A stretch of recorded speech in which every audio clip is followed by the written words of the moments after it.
Guillermo is extremely visual and he draws very well. It was great for me to play myself off of him and take what he was talking about and kind of give my spin and put it back in his court. It was very much a volleying. I've never had such an interactive experience with another person.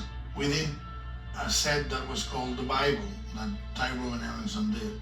And in The Bible, we broke it down into number of joints. We tried to be very, very scientific about the sex organs, where the lungs would be, what the shape of the body would be in order to architecturally support the larger structure.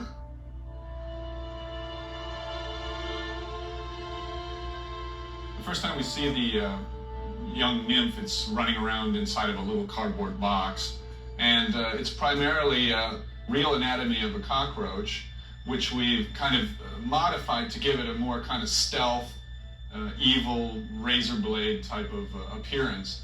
The cockroach itself is made up of a head, a body, and a tail. We've taken those things and given them their own kind of mutation kind of effect here, which is a larger head, which can have a more vicious set of mandibles in it. The body is smaller and slender and kind of built like a bodybuilder. And the tail has been diminished quite a bit to just kind of like a blade. The idea is that it's all about biting, you know, it just goes straight from the position in the box, flies out and bites the hell out of Susan.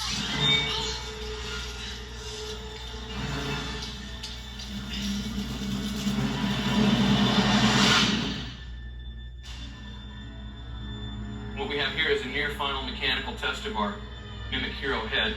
If you look over here, you can see that we've got our head moving. And this is a pretty good anatomical reconstruction of how a real cockroach's mouth parts work. The mandible structure is more praying mantis than cockroach, because I think it's more interesting. But it's a mixture, you know. We went in and we named every piece of those movable jaws, you know, the palpate, the piece of the mouth that is a grinder. We really made anatomical Judas. Once Rick's sculptors were brought into the mix, they took these simplistic designs and really embellished them with all the detail that they have under their command as sculptors.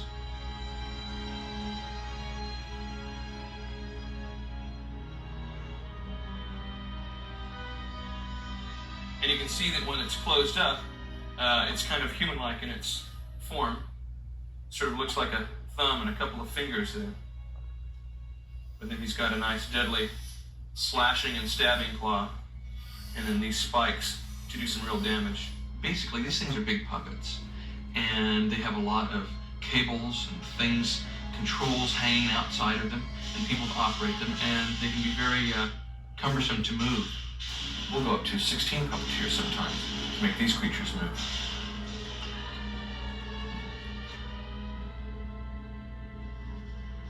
So the time?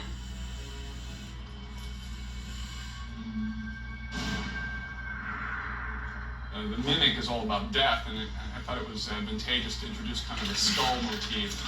Of course, all the head components have to fit inside of this mandible set. When the Mimic is trying to imitate a human, it places its hands over its face like this, and these exterior portions of the claws imitate the mouth and the nose and the eyes. So beyond just designing the creature head, we had to design what would be the human head, which was, in Guillermo's mind, like this horrific specter.